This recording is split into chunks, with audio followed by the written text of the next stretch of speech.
मिथिला नाम की नगरी में महाराज जनक राज्य करते थे। उनका नाम था शीरध्वज। एक बार वे यज्ञ के लिए पृथ्वी जोत रहे थे। उस समय फाल से बनी गहरी रेखा द्वारा एक कुमारी कन्या का प्रादुर्भाव हुआ।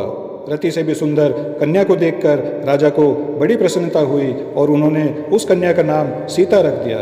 परम सुंदरी सीता एक दिन सखियों के साथ उद्यान में खेल रही थी।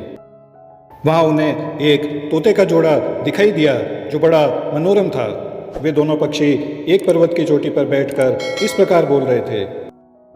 पृथ्वी पर श्री राम नाम से विख्यात एक बड़े सुंदर राजा होंगे। उनकी महारानी सीता के नाम से विख्यात होंगी। श्री राम सीता के साथ 11,000 वर्षों तक राज्य करेंगे। धन्य है वे जानकी देवी और धन्य है वे श्री राम। तोते को ऐसी बातें करते देख सीता ने ये सोचा कि ये दोनों मेरे ही जीवन की कथा कह रहे हैं, क्यों न इन्हें पकड़कर सभी बातें पूछूं। ऐसा विचार कर उन्होंने अपनी सखियों से कहा, ये पक्षियों का जोड़ा बहुत सुंदर है, तुम लोग चुपके से जाकर इन्हें पकड़ लाओ।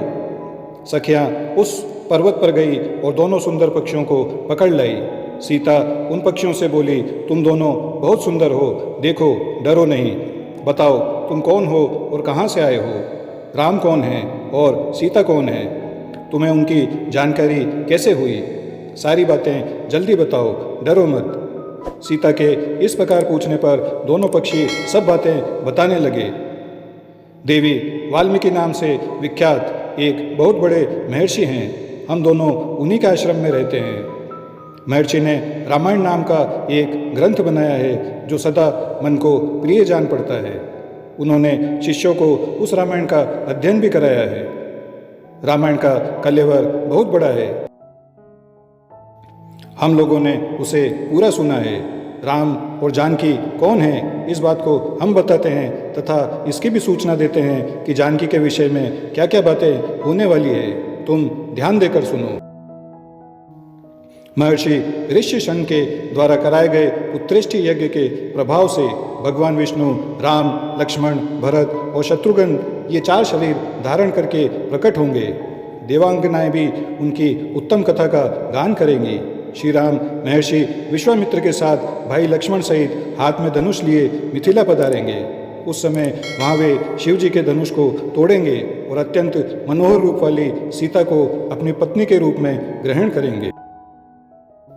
फिर उन्हीं के साथ श्री राम अपने विशाल राज्य का पालन करेंगे।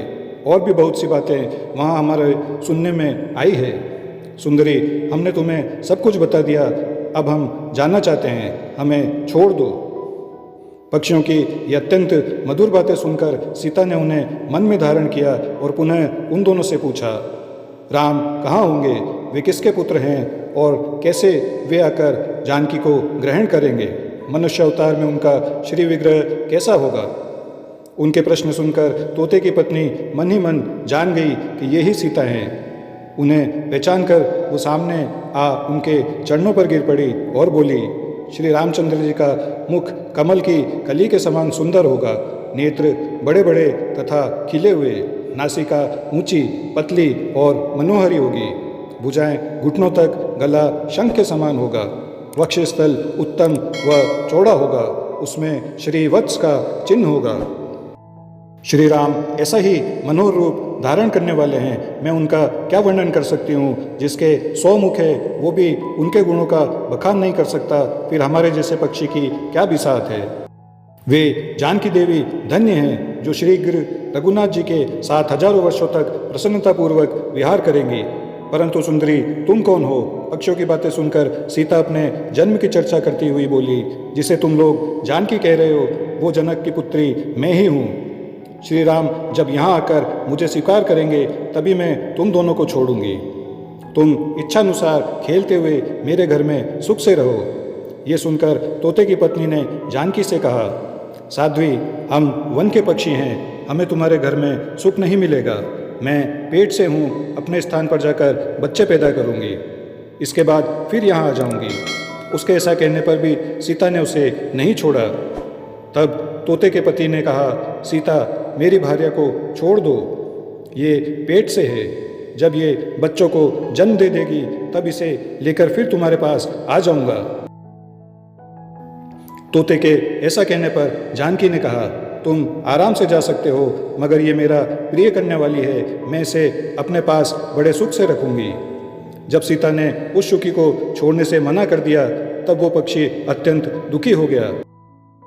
उसने करुणा भरी वाणी में कहा, योगी लोग जो बात कहते हैं वो सत्य ही है। किसी से कुछ न कहें, मौन होकर रहें, नहीं तो उन्मत्त प्राणी अपने वचन रूपी दोष के कारण ही बंधन में पड़ता है।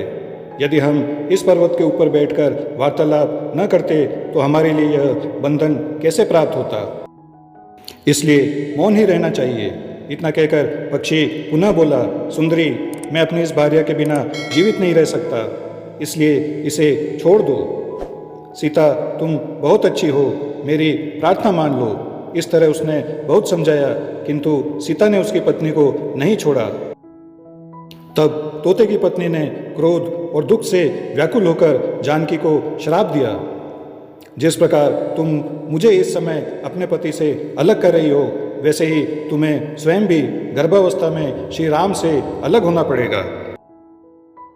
ये कहकर पति वियोग के कारण उसके प्राण निकल गए। उसने श्री रामचंद्र जी का स्मरण तथा पुनः पुनः राम नाम का उच्चारण करते हुए प्राण का त्याग किया था। इसलिए उसे ले जाने के लिए एक सुंदर विमान आया और वह तोते की पत्नी उस पर बैठकर भगवान के धाम चली गई। पत्नी की मृत्यु हो जाने पर तोता शोक से आतुर होकर बोला, मैं श्री राम की नगरी अयोध्या में जन्म लूँगा तथा मेरे ही वाक्य से इसे पति के वियोग का भारी दुख उठाना पड़ेगा। ये कहकर वो चला गया। क्रोध और सीता जी का अपमान करने के कारण उसका धोबी की योनि में जन्म हुआ। उस धोबी के कथन से ही सीता जी निंदित हुई और उन्हें पति से वियुक्त होना पड़ा। धोबी के रूप में उत्पन्न उस तोते का शाप ही सीता के पति से वियोग कराने का कारण बना और वे वन में गई।